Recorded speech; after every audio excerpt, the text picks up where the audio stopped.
Now we're live.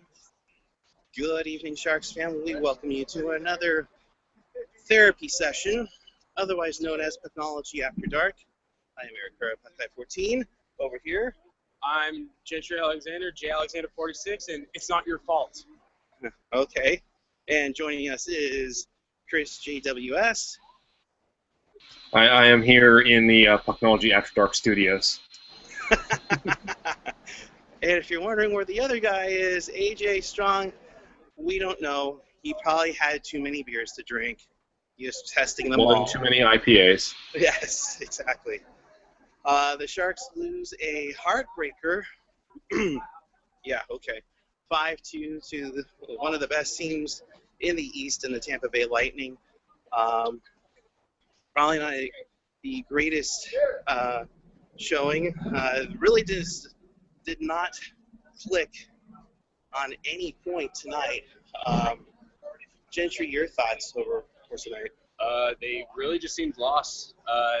You thought that they would have gotten a spark with Vlasic being back in the lineup, but they just seemed they just seemed lost out of sorts. Like it seemed like that game, the beginning of the Arizona game, just kind of clicked over to this game, and it just never clicked back to the dominance that they've had later on. I don't know. It's really hard to find out what's wrong with this team when the GM won't even acknowledge anything. Chris, your thoughts? Yeah, so for me, I didn't think they played a terrible game in my opinion. I think they won most of the battles. You know, they won the shots battle. They actually out-hit them. They did better on face-offs. You know, in almost every category they did better. But I think the main difference to me was defense and goaltending. We did not, our defense was atrocious once again. All these dangerous rushes, all these shooters getting wide open, just all, you know. And Niemi, I didn't think he was bad. I just thought, again, he didn't really provide any advantage. He didn't, he was not bad, but he wasn't particularly great either. He just kind of was there, and Ben Bishop stole the show. I thought Bishop played an outstanding game tonight. Bishop played an outstanding game. The thing is, now we're getting to the point where we have to start thinking, are we overusing Niemi? It's almost to the point when you have some of these bad games, if it's the other way around, Stalock gets pulled, and for the next thing. So. But when it's Nemo, it's like, oh, he'll bounce back. He thrives on playing over and over and over again, and that's something you really you risk it. Herbe did that in the '94 run, and Naby did it a number of times. But at some point, you also have to give him some rest, and with a big week coming up, and a lot of stuff happening off the ice, you kind of have to, I would hope that they would give Stalock one of the two starts on the road trip, because if you're going in and having him make a run all the way through the Stadium Series till the break, you're asking for trouble. I agree.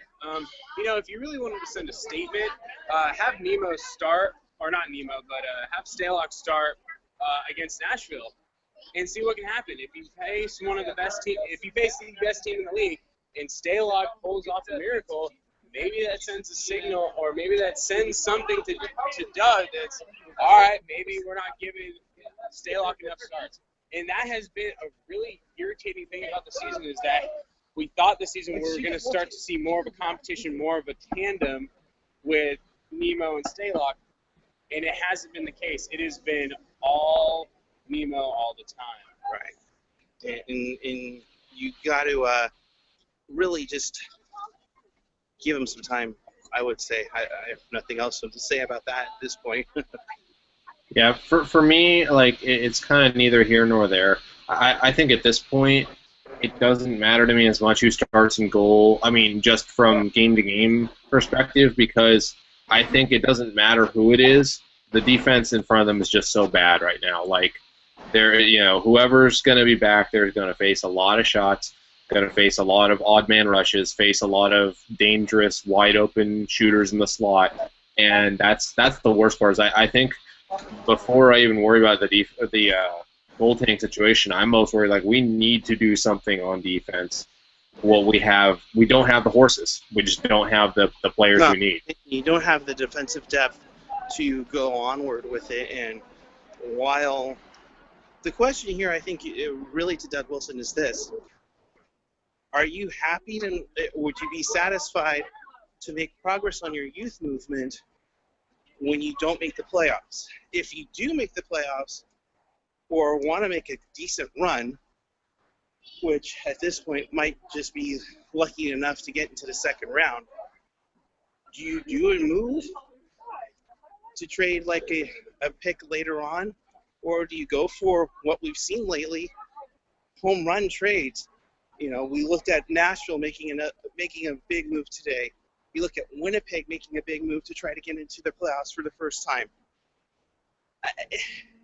Just to see them have, standing pat for pretty much a calendar year outside of Carlson, Scott, McGinn, and then going back on having a tandem contest in goaltending, you really haven't done much, and it's sending a message to your fans that we're not doing much, we're good. Now, again, like I've said in the past shows, are they waiting for after the Stadium Series to do something? Yeah, it wouldn't surprise me I think if we make any move at all, it'll probably be right down to the wire, like right before the actual deadline. I'm getting more and more into the camp of I think they should kind of stay pat, and unless they can make a big-time acquisition on defense, I think they mostly should just kind of keep going with the youth movement and hope to God they can actually develop a defenseman on the Worcester Sharks or on whatever the San Jose Sharknadoes or wherever they end up being. Yeah, I mean, what's the record now? 29, 20, and 9 now? Something like that. Or 29, 21, and 8. They're flirting with the official 500 mark. Yeah. And I count those losses in overtime as losses. Just to be clear with everybody. I mean, we got one tweet. Chester Chivo, good evening to you. Unless that's the infamous Crispy Churro with the 0. I don't know if you could check on that, Chris. But he said Niemi needs to be traded now. This team is not a playoff team. Get what you can out of them. If you can get what you can get out of them, go for it. It might actually help you get a playoff spot more than anything. But you're really putting in a cold goaltender for your stretch run into the postseason. I mean, sure, that happened in 2009 with Anaheim. They pretty much ran with Hiller to shock the Sharks in 6 games. But I mean, what else are you going to do? I think Nemo is your biggest asset. Are you going to be sellers now? It remains to be seen. This team is so in flux right now. It just seems like it's ridiculous. At this point, you got to start looking at what you have and what you can give up. And right now, I mean, Kevin Kurtz's biggest trade target that he keeps bringing up and up and up again is Kennedy, and I'm inclined to agree with him. Kennedy has been in and out of the lineup. Nemo's been inconsistent, but still has value. And you look at teams that need depth and go for it from there. Let's see. I'm just checking Twitter and hoping we don't die. Yes. We are literally live feeding from San Pedro Square garage as we get into our car. So to touch up on a couple of those points you hit, our record now stands at 29, 21, and 8. So if you're counting OT as actual losses, yeah, we are 29 and 29. Amazingly, somehow, still second in the Pacific Division, although Vancouver 3 games in hand, and Calgary 2 games in hand, Los Angeles 3 games in hand. So, a very tentative second in the West. I know, pretty lucky here at this point, though, how I say weak this division has been compared to previous years. Like, if we were in the Central, that would be good for 5th place. In the Metropolitan, that would be good for 5th place. In the Atlantic, that would be good for a 4th spot. So we're kind of very fortunate the division we're in right now is not been nearly as competitive as years past. As far as trading Niemi goes, I'd definitely be in favor of that.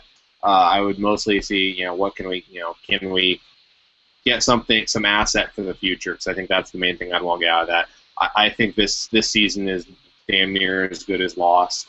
I don't want to mortgage any kind of future like that or get any rentals. Get assets, get a young D-man or something at this point.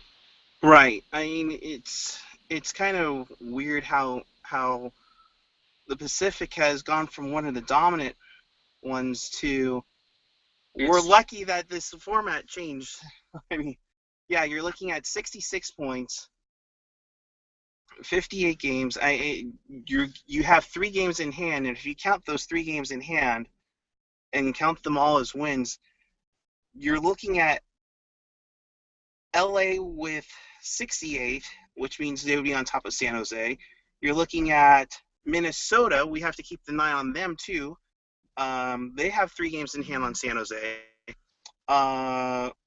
Calgary has 2. That would be at 69. And you also have to look at Winnipeg. I mean, you also have to start looking outside the division, too, in regards to playoff spots, because who knows how long the Sharks are going to keep that number 2 seed, let alone the number 3 seed.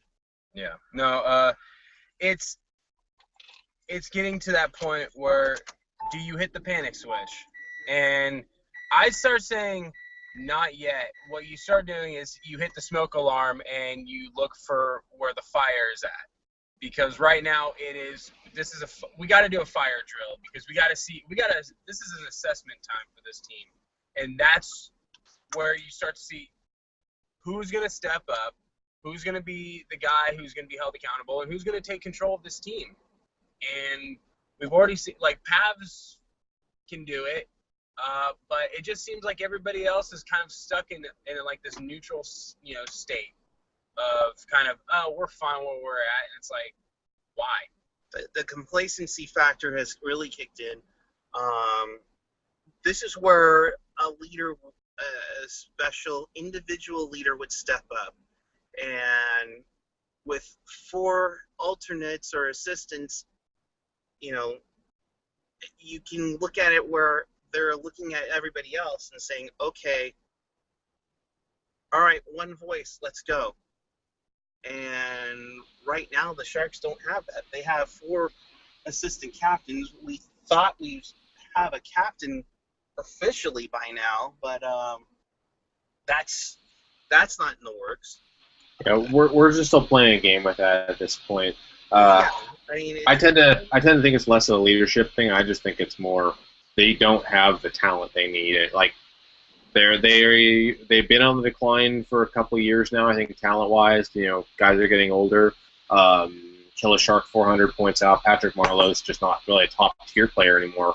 I definitely tend to agree with that. I think he still can definitely be a second liner, but that's a guy, not just because of the whole trade Marleau meme, but that's a guy we should look at moving around the deadline, because some of these teams that are in contention that are kind of 1 or 2 players away, he can be a big contributor on a good team.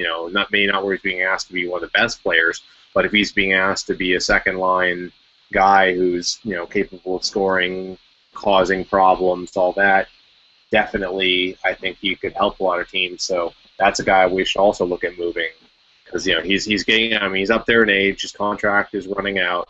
I don't think there's any way we sign him. I mean, I don't really want to trade him because he is Mr. Shark. He has been here forever. I'd love to see him stay until forever, but it might make the team better in the long run. I mean, not short run. But, Right, right. I mean, in the long run, you would see if there's anything out there. Unfortunately, I think for this year, there really isn't much of A market. or a value for Marlowe right now with just 11 goals. I mean, you probably, if you were to trade Melker Carlson, which you got as a free agent in the offseason, that's pretty much your biggest one of the year. I mean, if you want to gamble by trading him, I mean, you could probably get something a lot more valuable than you probably would Marlowe at this time. You've got some tweets here. I have my friend Liam Scanlan, who lives out near, if I get this correct, Cape Breton, Nova Scotia. That's right, folks. We're going international. He is a Ducks fan, though, and a Ducks fan in Nova Scotia. Don't ask. He says, Ducks fan bringing the tequila to After Dark because of the stupid Caps. Apparently, the Capitals beat the Ducks tonight in a game that happened by a score of 5-3. 5-3 the final. So the Sharks blow a chance to gain some ground on the division-leading Ducks. But I guess enough with this game. There's enough negativity out of this. Very much. One quick note on Marlowe, real quick. I wouldn't say he would not have that high of trade value though, because he actually is the third point getter on the team right now. So he's not having like a amazing season, but he is actually still contributing quite a bit here. He's still doing a lot of things for the team. So just like to point that out. That's true. No, that's a good point. I think the goal scoring is magnified because of the scoring that he can do. I'm sorry, that was the fourth, not third, but my numbers are. Oh, now we can get rid of him for sure. I mean, from yeah, fourth, fuck that guy. Yeah, no, but anyways, moving on. I believe you wanted to go there. I was gonna say, we'll look forward to playing the best team in the NHL, the Nashville Predators, on the road on Tuesday. Really, it's that one's gonna be a tough test in regards to how do we. This is one of those games where the Sharks tend to play well against the better teams. Although unless they put in a backup goalie, in which our curse against backup goalies will probably continue. It's just we're doomed either way. I'm sure we'll see Barney Stinson in there. Yeah, and Carter Hutton is a former Sharks prospect who worked his way around the minors and suddenly got the call up and has played. He's played well while backing up Rene when he was out for a good length of time. If Doug Wilson were to have fired Todd McClellan, my first choice last offseason would have been to get Peter Laviolette, because I think his system works, and it's a proven system. He's taking Carolina to the Cup final. I don't think he wasn't with Philadelphia when they made their Cup run, was he? I think he was. I think he was. With a team that barely made the playoffs. Maybe in the last day. Last day in a shootout, mind you, and rode with it, for 6 games into the Stanley Cup final before losing to Auntie Niemi and the Chicago Blackhawks. You have to hope they have a better effort. They need to have a better effort. You really do not want to go into the biggest regular season game in team history on a 3-game losing streak. I mean, that would just be disastrous. National television here, you have Hockey Night in Canada covering it. You're playing in front of 68,000 fans, and you're banking on a halo effect that our good friend John Turturro would say. you have to step up. You have to find that drive again. You have to find that passion. And I don't understand why they don't, or why they pass up on scoring chances like the one I thought I saw tonight when Joe had a chance to go to the net. He turns around, and then he gives up the puck, and it's turned over. And it's one of those ones that even my mom is like cursing Joe Thornton on. Well, that is Thornton, though. That is part of, he will overpass to a fault. That's kind of always been the knock on him, and it's also always been his brilliance. Couple quick tweets here from Ken. A better defenseman would also look better, and also look better offensive capability. We need to look at Chicago as a model team, which I tend to agree with. I like the Chicago model. Worry less about who's goaltending and worry more about who's in front of the goaltender. Then also, a couple tweets here. Pavelski for captaincy. Get rid of Marlowe, but he's playing bad. Niemi will need to be traded. I tend to disagree that Marlowe's playing bad, but let's not get into that. And also, when you stop thinking about playoffs, just rebuild the hell out of it, which I tend to agree. Like at this point, I think this season's kind of a lost cause. Well, I mean, and and that does pose a bigger question. Do you miss the playoffs in hopes that you can get a higher draft pick and then build from there? Or do you try to stay with this reboot, refresh, whatever buzzword, that's on the fly. Yeah. I think if the slide continues, what you do is you don't necessarily try to tank, but I think you start selling whatever assets that you have that you don't think are long-term, like Marlowe, Niemi, start trading those away for younger assets, draft picks, and don't necessarily tank for a higher draft pick, but I would think you'd want to just start stockpiling some young talent, and then that kind of a rebuild, not a scorched earth rebuild a la the Oilers. Oh yeah, I mean, I understand from the business aspect that you need to have the postseason, and in fact, they bank on at least one round of the playoffs. I get that; that's fine. I understand that, but unfortunately, we don't know where this club is really going. We can speculate as to, okay, they're playing to play for the playoffs. They're playing to win a cup. We're rebuilding. So don't expect it. We were a number of things last year, or in the off season, that made us believe that they're going to just play as well as they can with the young pieces that they have. If that's what they're trying to go for, I would like for them to reiterate that, so we know where to go for and what to expect.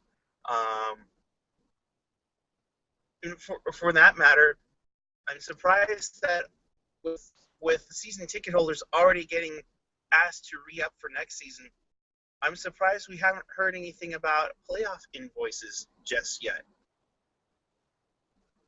Yeah, I haven't heard anything about that, but they might be tempering their talk about playoffs until they, until May the trade deadline, and they start, deciding, are they going to make a move and try and make it this year, or are they going to be sellers and try and start stockpiling, and if they make the playoffs, good. If they don't, absorb it for this year. Right. So it's so somebody please let us know what the heck we're doing. If we're making the playoffs, I went the wrong way, didn't I? Yes, I did. That's what I get for talking too much. I thought you were taking me to Levi's. Well, the road to the Stadium Series is happening now. That's right. Screw ethics. We're taking the real road to the Stadium Series. Sorry, but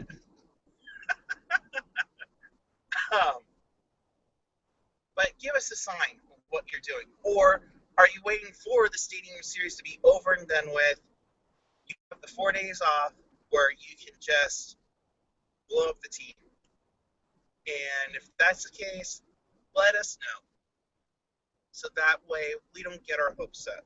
It's like when the Sharks were down 3-1 tonight, and Burns scores what I call always the teaser goal, which is the middle period goal that gets us within one goal, gets us all excited, and then all of a sudden it's 5-2 your final. Yeah, it always seems to work that way, doesn't it? It just seems like it.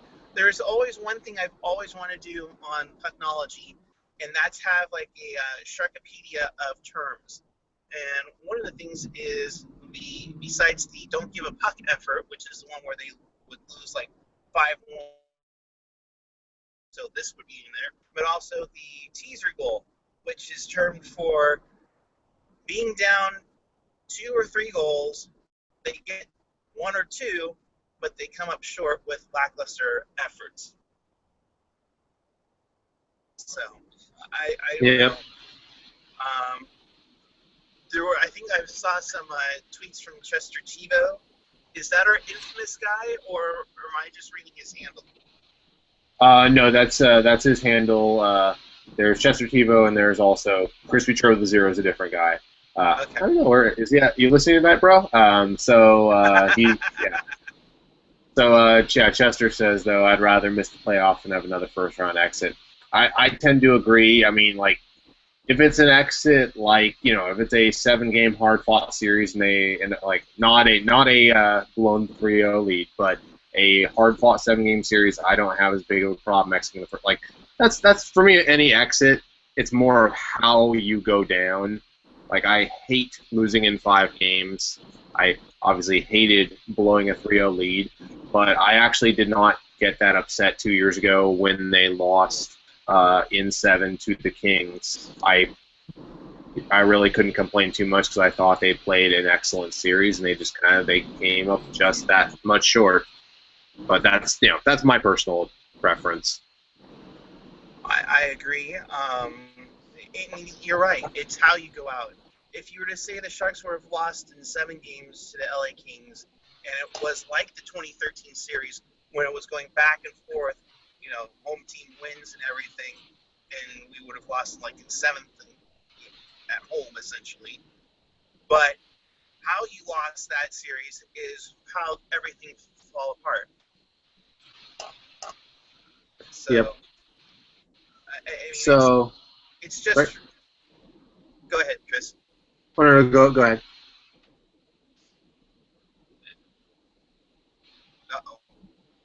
Oh, no, go ahead. You can go ahead and finish up there. Oh, okay. Sorry, I was just gonna say, I pretty much said it all. Tell us what we're doing. Are we rebuilding? Are we making the playoffs? Are we going to make a big move? If we make a big move, is it towards something for the youth? Do we go for? I mean, because I agree with you. You don't go for a rental. I think, like me and Gentry were talking about today, if you can move somebody that is not quite the guy that you expect to be on this roster, and he's young, see what you can get for him. Why not? If you can bring in maybe a Keith Yandel, or maybe send off like Irwin and your first-round pick. I know that's crazy, but that is something Doug Wilson would do. Irwin and a first-round pick try to get, pry Oliver Ekman-Larsson from Arizona out. I think that would be a huge find, and I think that's where you could seriously make a pretty good playoff push with this team. He is a solid defenseman. He's offensive too. Although I think you do need to get something that's more stay at home or defensively, just to shore down the defense.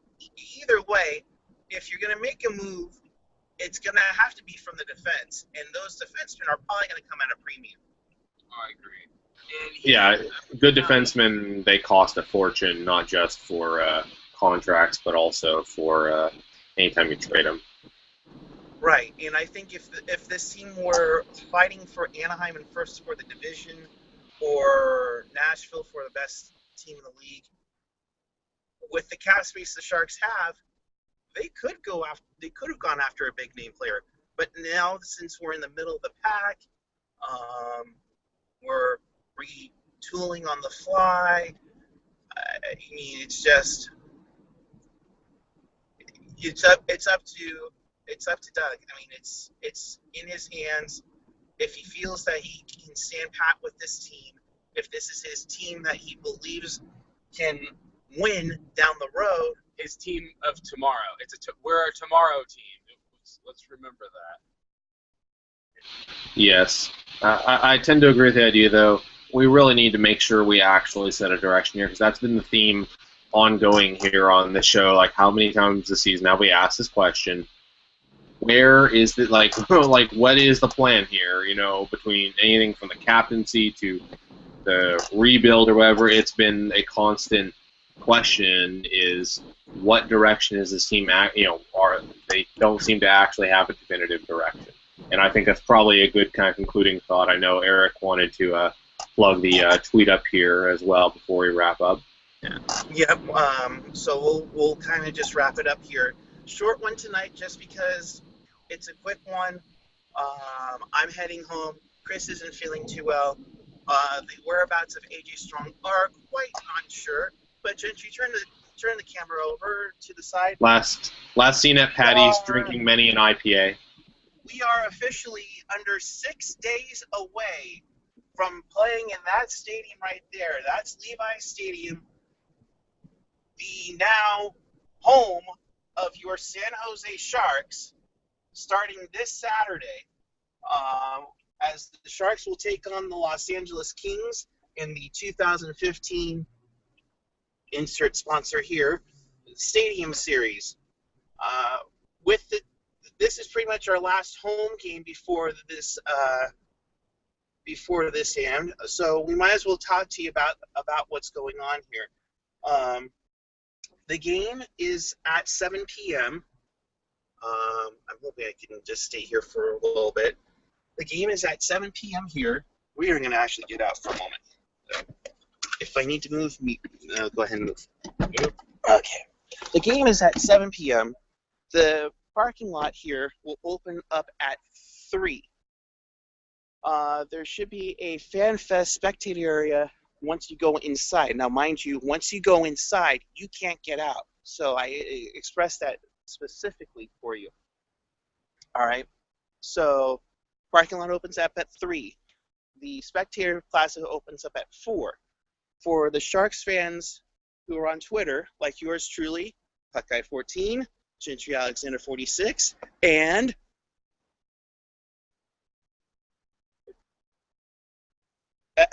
True, man. Like you like call me when I'm on mute and I have a different screen up, but at Chris JWS. Right.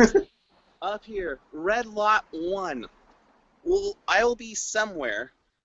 We're going to try to get some type of, I don't want to say bat light or bat signal or something like that. But at 4:30 at Red Lot 1, we will have the infamous Sharks tweet up. I think this is the 4th Sharks tweet up, including also an opening night tweet up. I will personally be handing out buttons to put our Twitter handles on. The Die Hard Company will be handing out awesome rally towels. The Teal City crew will be handing out some stuff and getting to know them, because they're essentially going to be they're trying to be the new booster club for the Sharks. But from 4:30 to 5:15, somewhere in Red Lot 1, sorry, Gentry, somewhere in Red Lot 1, we will unite in teal. And that's the other thing too, folks. No black armor, because it's going away after March 12th, according to Kevin Kurz. No white jerseys, because LA's going to wear black and white, or they might show up in yellow or purple. This is the time to stand up, to unite in teal. And that's what I've been asking for. I want as many Sharks fans in our signature color, teal. Deep Pacific teal, original teal, doesn't matter. We do that, we're going to stand out like crazy on NBC. And for that matter, rest your voices this week. Take it easy. If you need some throat lozenges, go for it. Preferably like the Hall's Breezers. Those aren't mentholated. Those won't be a pain in the butt. But get loud. Wear your teal. Let's unite together. Let's have a great time. And let's make this place rock more than it has for a 49ers game. So with that, this Ouch. is Eric. I know, burn, and I'm a Niners fan, so that hurts. Hell, let's go after Seattle's sound record while we're at it. All right? Let's get really loud. So with that being said, I'm Eric Hura, Puck Guy 14, for AJ Strong, who's not with us. He is Gentry or J Alexander 46 on Twitter. and I'm Chris. You can find me at ChrisJWS on Twitter. Tag right here.